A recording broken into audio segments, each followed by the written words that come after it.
Now, speaking of Google, with Google I/O approaching fast and furious for next month, as well as what we've heard a lot about on this network over the past couple of weeks, high-profile virtual reality coverage, things like Oculus Rift, which I have sitting right behind me. I have not played with it yet. HTC Vive's commercial releases. Eyes are turning to Google for its take on VR, kind of its broadened take on VR. And it turns out their plan is more focused on augmented reality this time around. Amir Afradi at The Information has multiple sources who say that Google is focusing on AR, augmented reality, in the long run as its market will ultimately be much larger than that of VR. A big reason for this, partially we keep hearing about VR possibly being kind of baked into the Android operating system in some way, shape, or form. So it sounds like we might actually see a little bit of that coming up at this year's I/O. But the other big part of this is VR is not the kind of thing that you can just use everywhere. And I'm sure a company like Google wants to create things that can be used anywhere a user wants to use them. For example, I have a link in the doc of with I think the caption on this, it's a guy on the train station using a VR, with a controller, and I think the caption was something like, "This is what we have to look forward to in the future of VR." People on trains locked away in their VR goggles. I doubt this is the norm. I doubt that becomes the norm, that people feel comfortable enough to throw VR goggles on wherever they happen to be out in the real world, and that becomes a normal thing. But AR, it's a different story. I don't know. What do you think?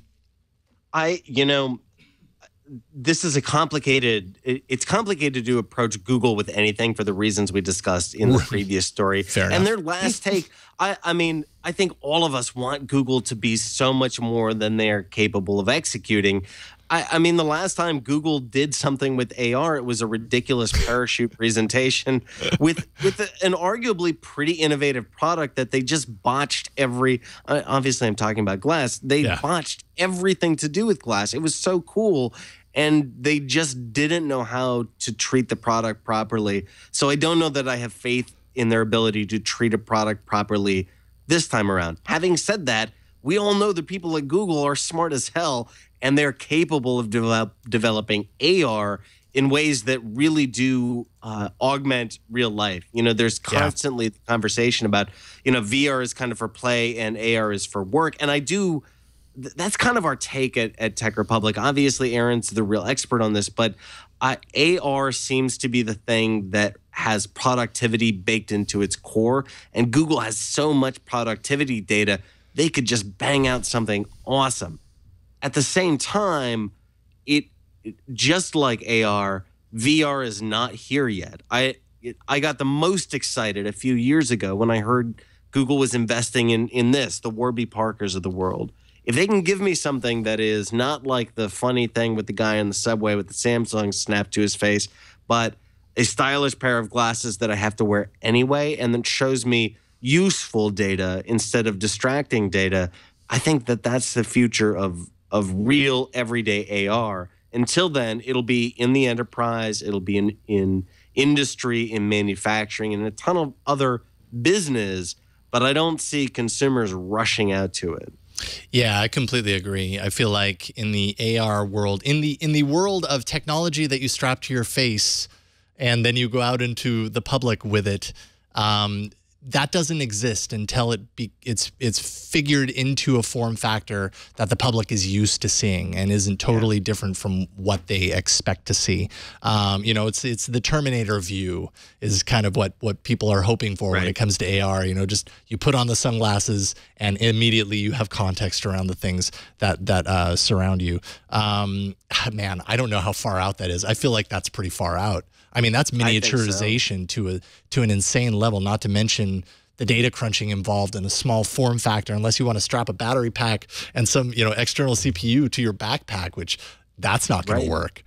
These all seem like, look, we know that there is a killer app, a killer purpose for AR, but all of these are kind of problems in search of, or solutions in search of problems. I just don't need it. The best AR I have right now are the glasses on my face. But in 20 years, we will surely develop new problems that require new solutions. And by that point, maybe AR will be small enough to fit in my head. Sure. Or nanobots. Yeah, more nanobots, of course. One can hope. Now, Facebook is, of course, working on this. Mark Zuckerberg has mentioned that Oculus is also working on AR. It's further down the line. Obviously, Oculus right now, Oculus Rift, is more VR focused, and maybe that's just because that's the more attainable goal. And you know, as far as Google's AR ambitions, you've got Leap Motion. They raised over $800 million, well, just shy of $800 million earlier, you know, in February, earlier this year. And there's a lot of money on that one. And that's AR, absolutely. I just don't know what the form factor of how it's delivered to you. And I doubt it's the kind that you walk into the real world with. But kind of along these lines, you know, Microsoft's HoloLens had a big kind of week at Build. They showed off, to a lot of people, kind of the current iteration of HoloLens, and people were getting really excited about it. You were able to test out a version, I think it was last December. What was, is it the same version that was shown off as far as you know at Microsoft Build? I think it was, or a very similar version. In fact, this was the reporter preview for Build.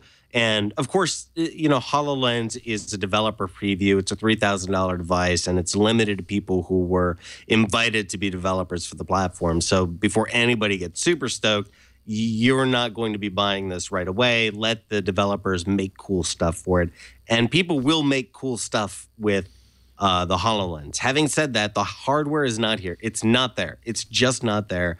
I want it to be. Everybody, I've seen more glowing reviews than I could shake a stick at, but every honest reviewer will tell you it is kludgy, it's big, it is very conspicuous. You are very aware that you are wearing this device. It doesn't last much more than, they tell you 20 minutes. No, it doesn't last much more than 7 minutes. In fact, all of our sessions were based around 7-8 minute sessions, and then we had to take the device off and move to the next station.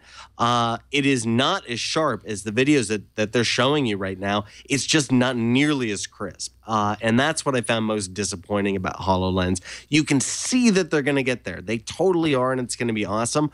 But whatever they're showing us in these preview videos, not even close. Not even close. It's like faint little whispers of graphics, and the device gets sweaty. It slides off your face. Look, HoloLens is fine.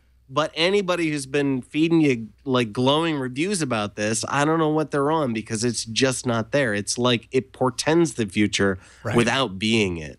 Yeah, maybe it's a review more of the potential somewhere down the line, and that this is a first glimpse into something that kind of confirms what people were hoping for. Yeah, this I believe you had sent me this link of holoportation using HoloLens. So this man's, you know, kind of cool. Yeah, it's neat. But it doesn't do that. I mean, like, it's like HoloLens is like Pink Floyd, right? There is a Pink Floyd line, like, was it love or the idea of being in love? That's what HoloLens is. Like, is it AR or the idea of being in AR? It's the idea right now.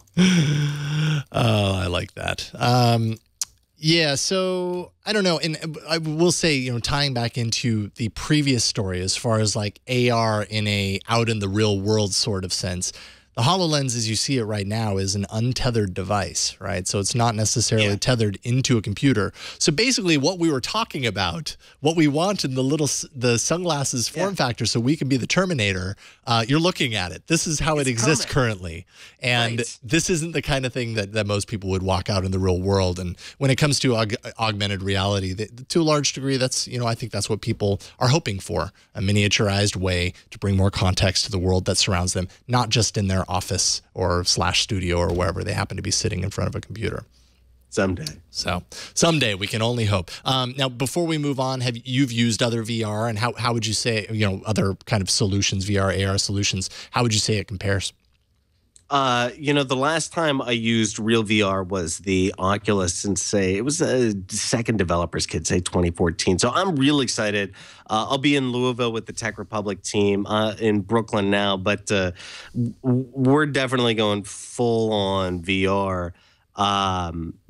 But I think it's the Vive. In fact, this past weekend, I hacked together a GPU for my PC. I built a new graphical processing unit for VR specifically, and I think it's going to be the Vive, but we'll see.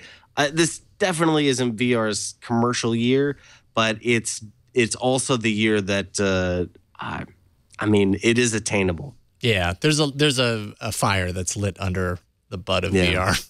Sorry. And it's moving right now. It's going to go somewhere, I have a feeling. We just don't know where it's going to go. We don't know what kind of circles it's going to run around in or what sand it's going to jump in to put the fire out.